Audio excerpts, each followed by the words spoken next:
This is an appeal to people of Niger Republic. If there was any doubt about the motive behind some actions of President Muhammadu Buhari, it was cleared in the recent interview he granted on Arise television. In that interview, he made his undiluted love for his people abundantly clear. In the light of this, therefore, I wish to make a special appeal to the Fulani people of Nigeria. To understand the reasons for my appeal, it is imperative to first appreciate this statement. I spoke to one Frenchman and I had to tell him this. He spoke nonsense and I told him, look, in 1885, you sat down and drew lines, boundaries. I said I have first cousins in Niger. There are Kanoris and there are Hausas. There are Fulanis in Niger Republic, just as there are Yorubas in Benin. You can't absolutely cut them off. That was our president defending his decision to construct billions of dollars worth of railway and roads extending into Niger Republic. The roads and railway will most likely complement the porous border through which some criminal herdsmen enter our country. These herdsmen have dealt a terrible blow to our farmers such that serious food scarcity looms, and they have dealt with travelers such that most people now dread to travel by road. They have made banditry a very lucrative business, and some forests their veritable abode. Buhari's expression of love for his people did not start today. The media is agog with his past statements which depict that strong bond.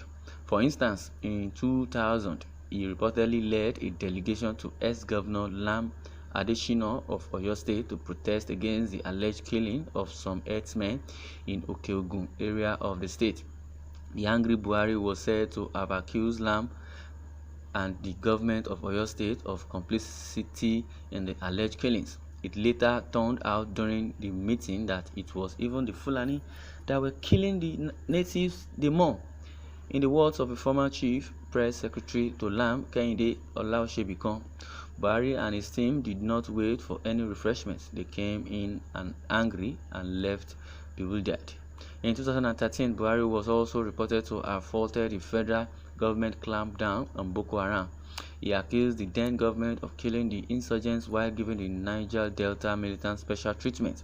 In July last year, over 600 of these repentant Boko Haram terrorists were reintegrated into society. They were even given some 20,000 stipend each and some basic equipment to practice their vocations. Don't get me wrong, there is nothing wrong for one to love one's people. After all, charity, they say, begins at home. But everything is wrong when they that love and inflict injuries, physical or psychological, on other people. A leader in a multi-ethnic country like Nigeria must weigh his words and actions to avoid creating unnecessary tension. He needs to show some balance in appointments to achieve equity, fairness, unity, and peace in the polity. The framers of the Nigerian Constitution recognized this fact, and this prompted them to insert such clauses as the federal character principle in the Constitution. Has Buhari respected this principle? No. He believes he has and claims his appointments are based on merit and in accordance with the Constitution, but he violated Section 217 of 3 of the Constitution, which provides that the composition of the officer corps and other ranks of the armed forces of the Federation shall reflect the federal character of Nigeria. According to him, he appointed the new Chief of Army Staff, Major General Farouk Yahaya, because of his experience in fighting Boko Haram. Does this now mean that only the Northeast and Northwest, which largely control the top echelon of Nigerian security architecture, have experienced generals? Does it mean that none of the scores of generals who are senior to Yahya is competent to hold the position?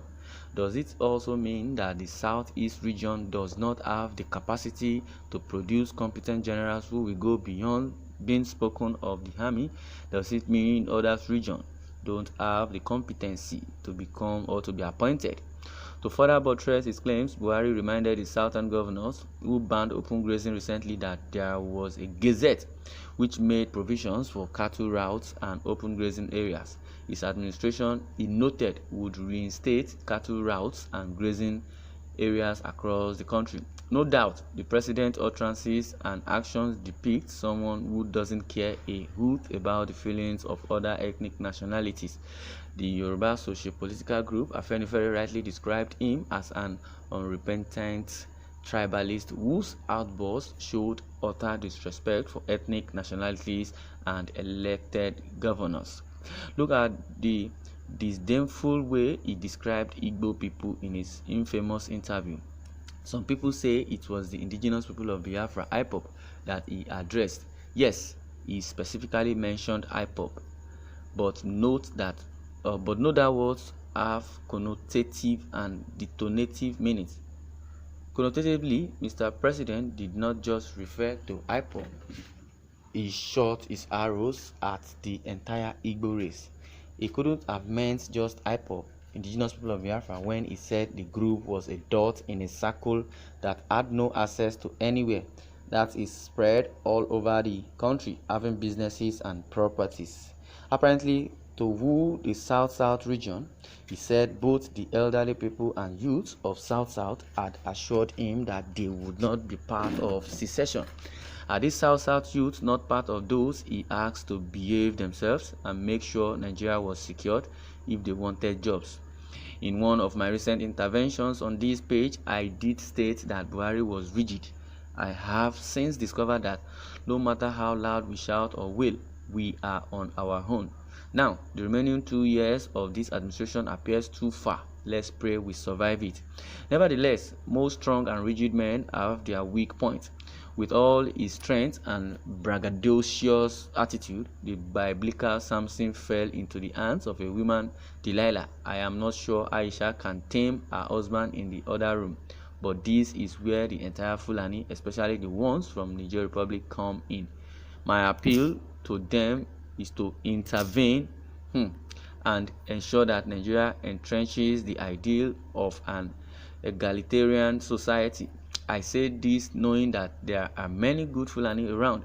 The late President Umaru Yar'Adua, for instance, was Fulani, but he brought peace to the then restive Niger Delta region through his nationalistic actions and policies. Besides, no matter how rigid a father is, he cannot willingly give his beloved son scorpion if he asks for fish. The love Buhari has for his people will melt his heart if they approach him and ask him to halt the killings and abductions in different parts of the Nigerian state and to consider other zones in his appointment for the sake of equity and peace. This appeal will bear more fruit if the firebrand national president of the Miyetti Allah Cartel Ore, Bello Bodijo, is among the delegation that will visit the president. We shall overcome someday. Well, happy Democracy Day. So very, very interesting. What are your thoughts? Because I have, said it all. There's no addition, there's no subtraction. But I would like you to, add into it and, punch into the comment section. And don't forget to click or press the bell icon so that anytime our article or news is being, sent, you can get a notification. Well, thank you for listening and God bless you.